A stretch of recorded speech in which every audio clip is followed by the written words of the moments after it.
Hello everyone, this is Christine, aka Dr. Simple Budgets. Happy Halloween! Tonight we are going to do a spooky psychology story. So step with me into the eerie origins of the Stanford prison experiment. Because before the first day of that study even began, Dave Jaffe's orientation planted the seeds of control, dehumanization, and descent into darkness. This study is a very chilling look at how authority turns ordinary people into something unrecognizable. And we'll do my nails at the same time. In August 1971, Philip Zimbardo and a team of researchers set up what they called a simulated prison in a Stanford University basement to study how ordinary people would behave when placed in roles of authority or subordination.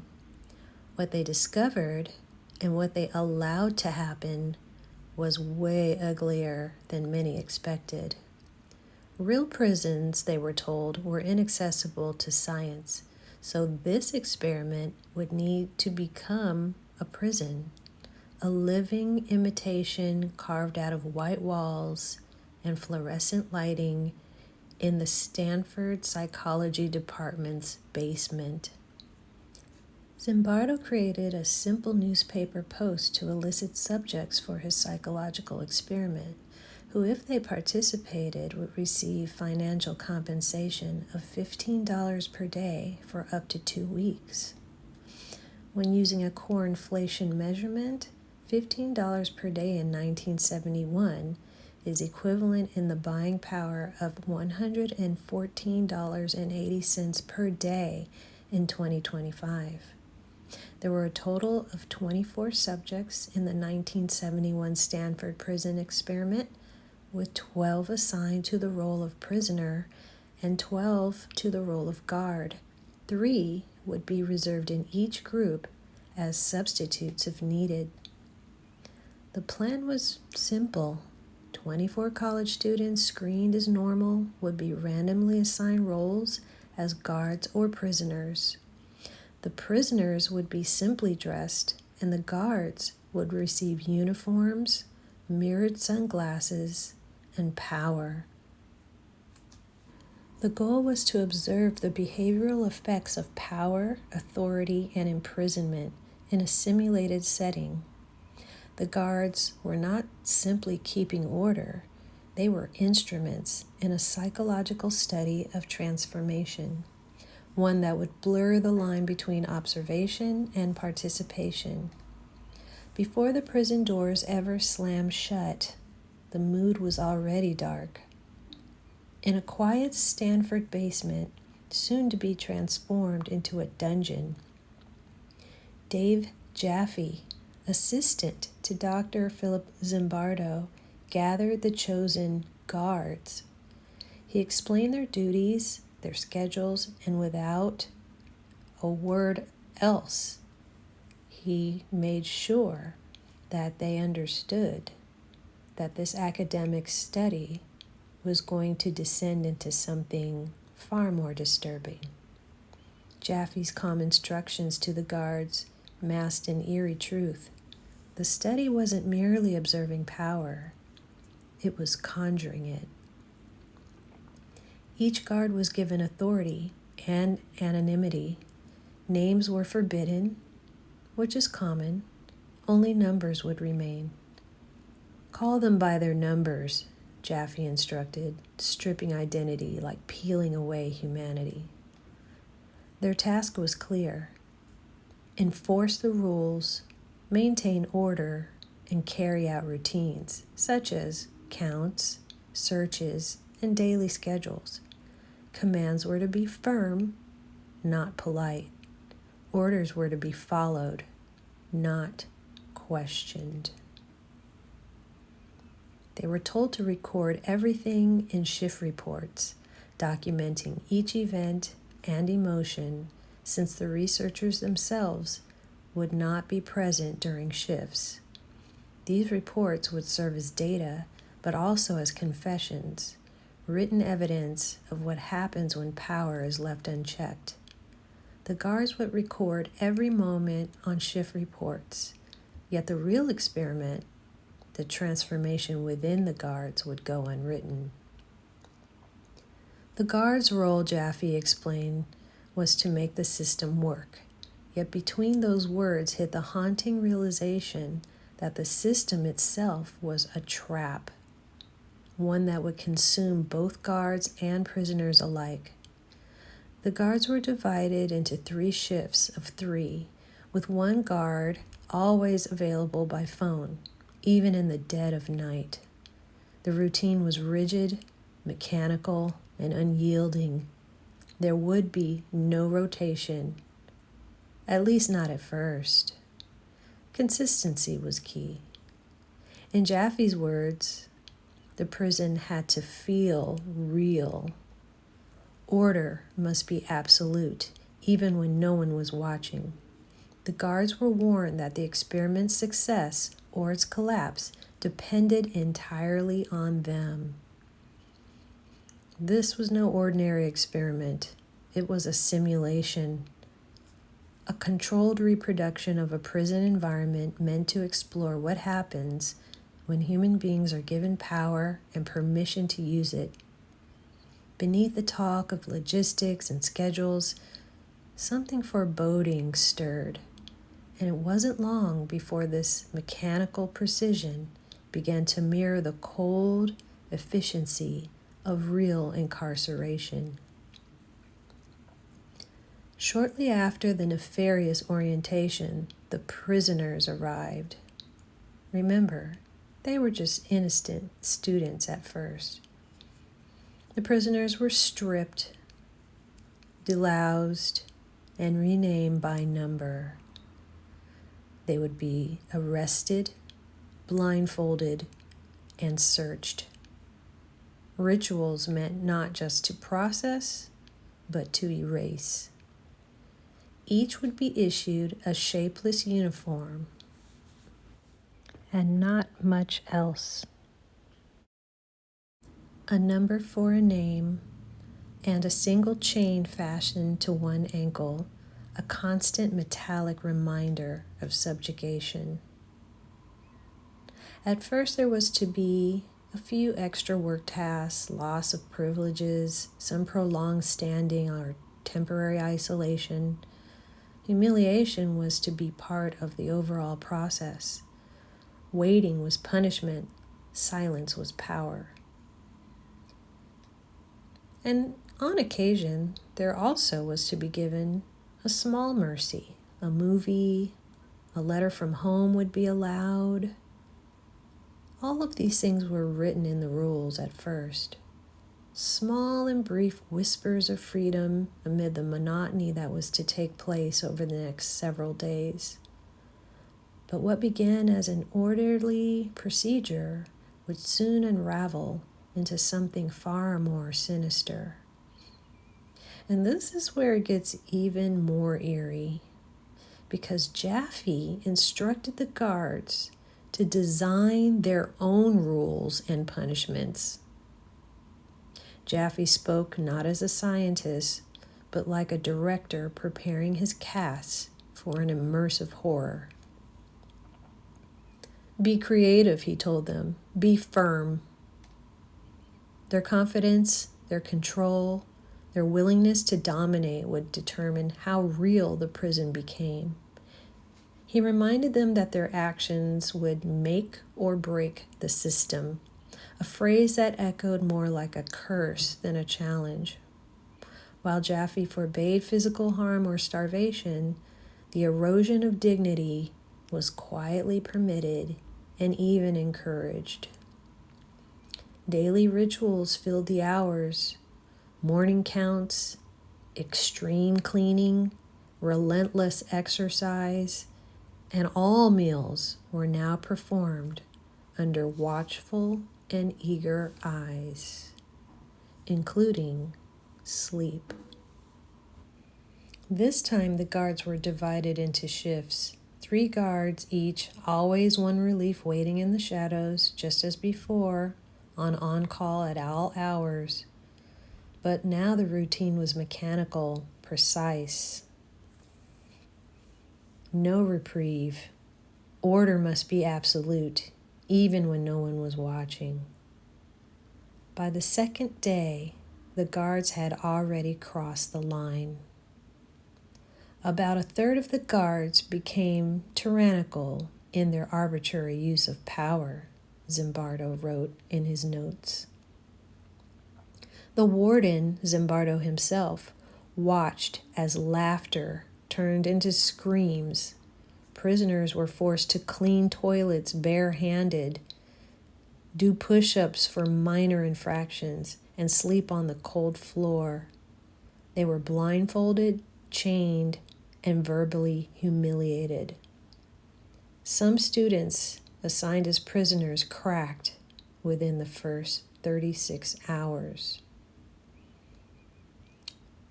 The guards were not merely enforcers.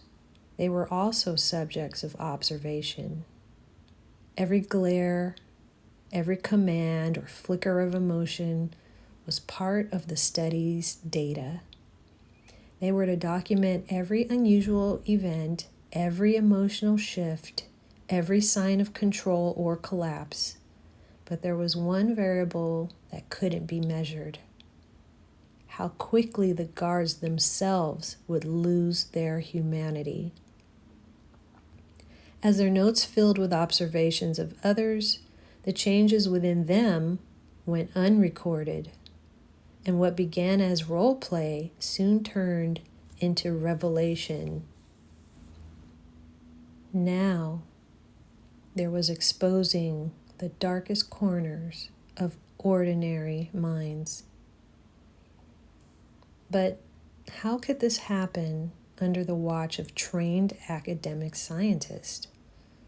Well, the answer lies in the research design itself, or rather, the lack of one. In that sterile basement under the hum of fluorescent lights, ordinary students began to vanish. In their place emerged guards and prisoners, 2 sides of a power dynamic so real they would soon forget it was ever meant to be pretend. Zimbardo didn't just run the study, he played the warden. And that meant there was no neutral party to stop the harm. No good guard ever interfered with a command by any of the bad guards, he would write. Later, Zimbardo would make a scary confession. He would say, "I could have easily traded places with the most brutal guard." Without external oversight, the experiment became an echo chamber of authority where cruelty passed as data collection. The experiment rapidly produced humiliation, dehumanization, psychological breakdowns, and abuse. Participants had volunteered, yes, but they hadn't consented to this.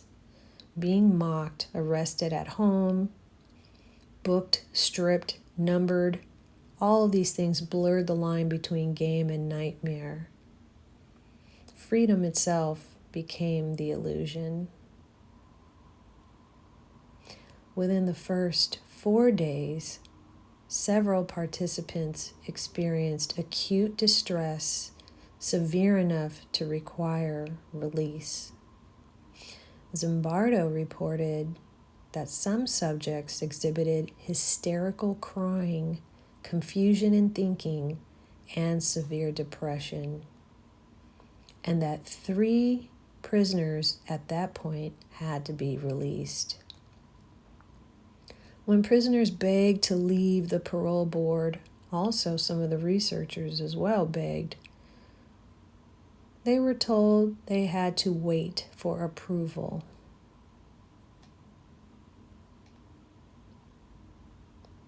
By day 6, the line between simulation and reality had completely vanished. Prisoners no longer used their names. Guards barked orders in monotone. One observer visiting the yard broke down in tears and demanded that the study be stopped. That observer was Christina Maslach, a graduate student, and the only person willing to say aloud what everyone else denied. "This is wrong," she said. Some were stripped naked, forced to do heavy and intense exercise on the yard, a humiliating ritual for hours. The rules, well, they begin to blur themselves because they begin to change all the time. After all, the guards could make up the rules as they went. And anything that the guards did was considered more data.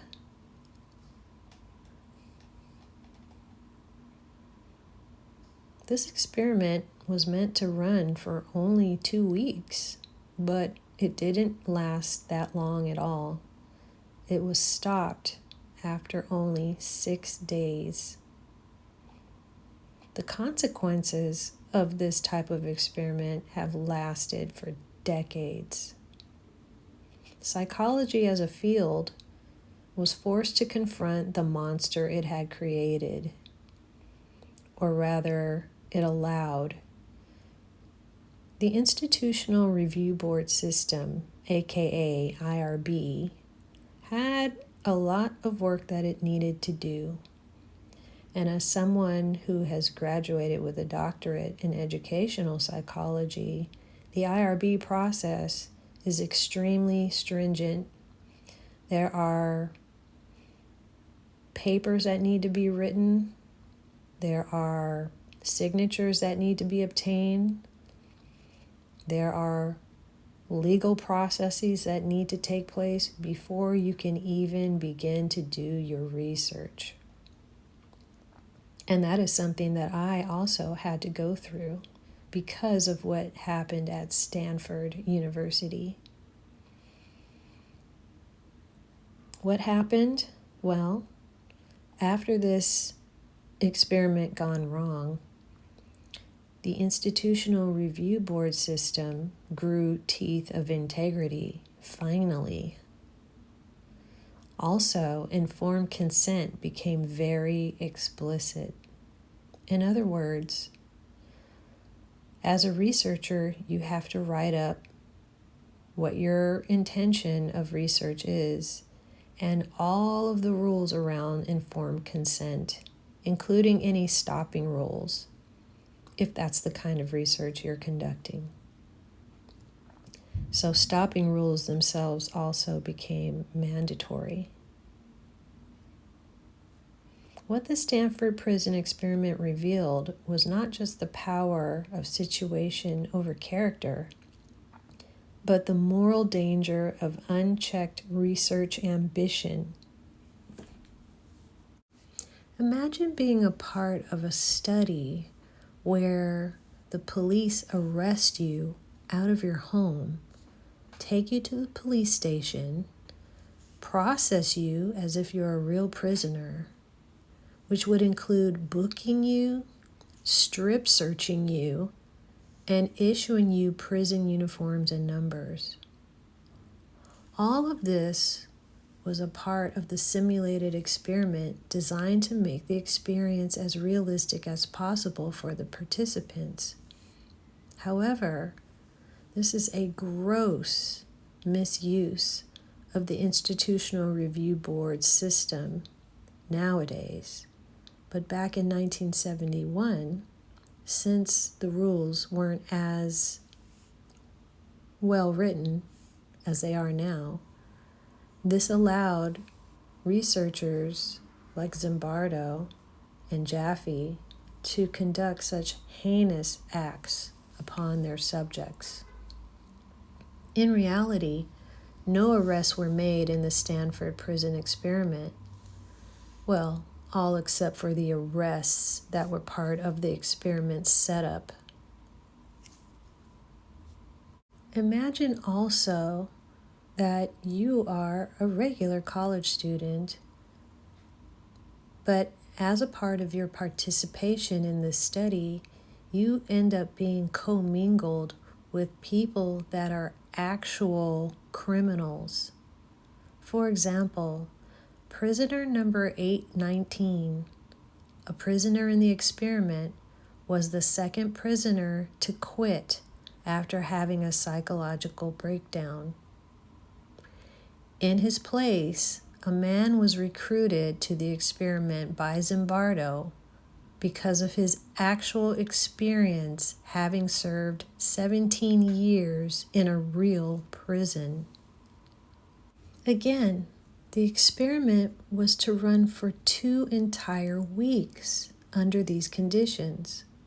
Luckily, it only lasted for 6 days.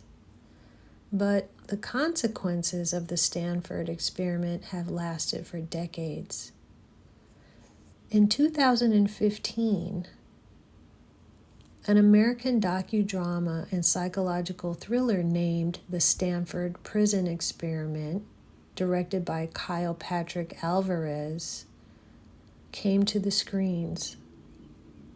The plot concerned the 1971 Stanford prison experiment conducted at a Stanford University basement under the supervision of their psychology professor, Philip Zimbardo. The project itself was announced in 2002, but it remained in development for 12 years, with filming finally beginning on August 19, 2014 in Los Angeles, California, which is where I live. The film was financed and produced by Sandbar Pictures and Abandon Pictures, and it premiered at the 2015 Sundance Film Festival on January 26. It was limited in its theatrical release in 2015, and it received some positive reviews from critics. But mostly, imagine being a part of a study that ends up becoming a film at the Sundance Film Festival because it was really, truly a psychological thriller in real life. Some critics even praised the film itself, saying, while this is going to be a polarizing and divisive film, it's one that people will talk about after seeing it, almost as if it was made as an experiment itself. However, Variety magazine said, the combination of relentless forward drive and gruesomely fastidious detail, while audacious and admirable in theory, begins to play and pay dwindling returns in a picture that feels rather longer than its 122-minute running time. Psychology as a field of study was forced to confront the monster that it had created. This particular experiment's legacy is that it prompted a critical reevaluation of research practices, leading to the development of a way more rigorous ethical framework that prioritizes the rights and welfare of research participants. Zimbardo's own account of his own research design makes the human cost plain. The mock prison, he wrote, had to be closed early because the situation had gone beyond role play. The experience of imprisonment undid, temporarily, a lifetime of learning. Human values were suspended, he observed. What had been billed as research on role behavior had become an actual prison.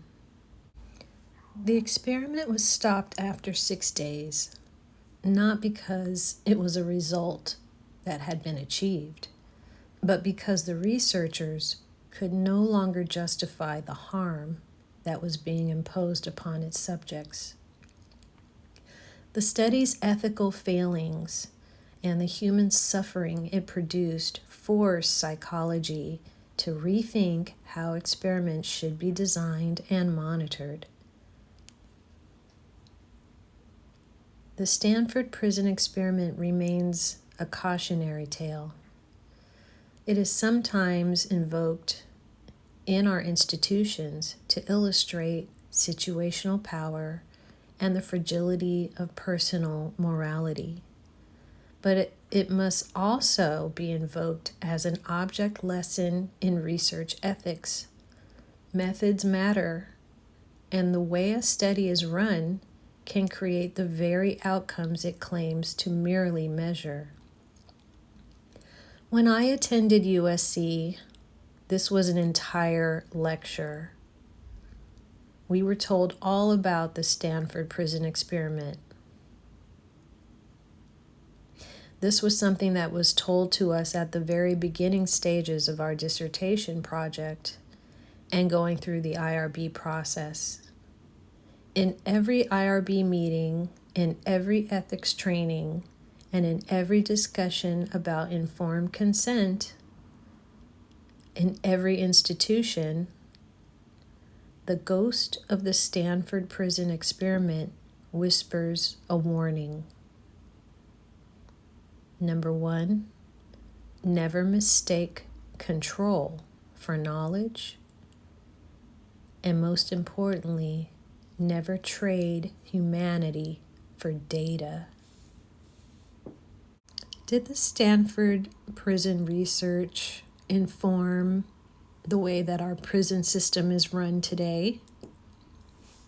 Well, not directly, but the problem is it had too many scientific flaws and ethical problems. Its findings, particularly the idea that situational forces can profoundly affect behavior, are still used in discussions about prison reform and the potential for abuse in the prison system. This experiment's influence is primarily in the public and psychological consciousness rather than in the practical prison policy arena, but it still serves as a cautionary tale about ethics in research. That is obviously a given. However, the experiment is frequently used in educational settings to illustrate the dangers of power, dehumanization, and the potential for situational forces to corrupt individuals. But it's also used as an example of how not to conduct research.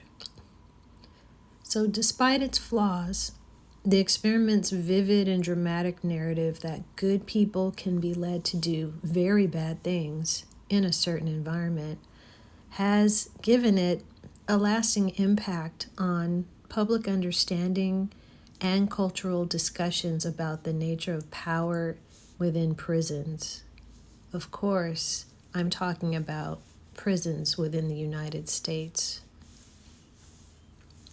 The parallels drawn between the experiment's guard abuse and events like the Abu Ghraib prisoner abuse scandal in Iraq, as well as some of our things that we practice here, such as waterboarding, demonstrated the experiment's influence on understanding the situational causes of aberrant behavior. Yes, some of these things still happen to this very day in prisons, but hopefully not any prisons here in the United States. Another lingering question is, was the Stanford prison experiment tried again by researchers? Not an exact replication of the Stanford prison experiment. However, some researchers have conducted similar or related studies, such as the BBC prison study, which found different results and highlighted inaccuracies in the Stanford prison experiment's original conclusions. Other research has focused on whether participant self-selection might have contributed to those outcomes. The BBC prison study was conducted in 2002, and it aimed to test the findings of the Stanford prison experiment. But it found that participants were much more reluctant to adopt the roles of guards and prisoners.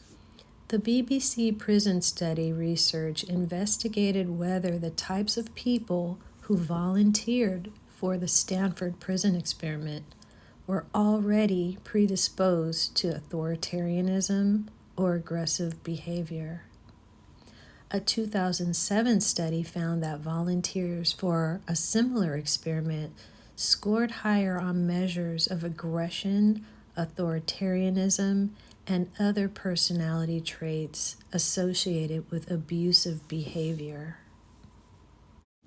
What does aggression, authoritarianism, and other personality traits associated with abusive behavior tell us about the nature of human beings? Aggression and authoritarianism are not aberrations in human nature, but possibilities within it.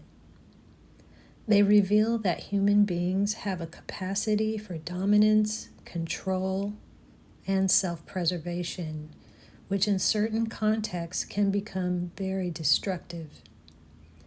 Evolutionary aggression had survival value, protecting resources, deterring threats, asserting social hierarchy. But in complex modern societies, those instincts can manifest as abuse, coercion, or cruelty when not balanced by empathy or social regulation. In other words, aggression tells us that humans have powerful drives toward power and control. Those drives can serve both adaptive and maladaptive ends. When we think of monsters, we picture fangs, claws, and shadows creeping just beyond the edge of the light. But what if the true monsters walk among us, smiling, working, leading, loving, hiding their darkness beneath skin and civility? Aggression and authoritarianism aren't alien horrors. They're homegrown. They live in the same mind that dreams create and love. These traits aren't mistakes in human design. They are the design built for survival. They once helped our ancestors protect what was theirs and command respect in a brutal world, but in the glow of our modern cities, those instincts mutate. Protection turns into control. Leadership becomes domination, and fear breeds cruelty. Behind every polished face and polished nails might lie the potential for tyranny, the quiet hunger for power, the desire to bend others to our will. Because when empathy sleeps, those instincts wake up. And when they're awake, they feed. Carl Jung called it the shadow. The shadow side of human nature, where aggression, authoritarianism, and abuse point to what he called the shadow. It's a repressed, darker aspect of the psyche. These traits remind us that morality isn't automatic. It's something that we have to consciously cultivate. The dark twin of our better selves would probably be a better way to put it. It's not lurking in graveyards or abandoned houses. It's right behind our eyes. Every act of aggression, every moment of abuse, every attempt to dominate another person is a whisper from that shadow, reminding us that the line between human and monster is thinner than we would like to admit. We spend our lives running from ghosts and ghouls and all of the Halloween horrors. But maybe we shouldn't be looking under the bed. Maybe we should be looking in the mirror. Because this Halloween, the scariest truth of all is humans are the real monsters. Thank you for spending this Halloween night with me and being here with me as we explore the tale about the shadowed intersections of ethics, psychology, and power at the basement of Stanford University in August of 1971. I hope you enjoyed this. I hope you like my nails. And I hope you come back to my channel for more cash stuffing. Let me know in the comments how you like this story, how you like my nails. And don't forget to visit my Ko-fi shop. The link is in the description box where you can find my 53-week challenge. And I will see you next time on my channel where we will do our first November cash stuffing. Until then, I hope you all have a wonderful Halloween. I hope you stay safe, and I'll see you next time. Bye.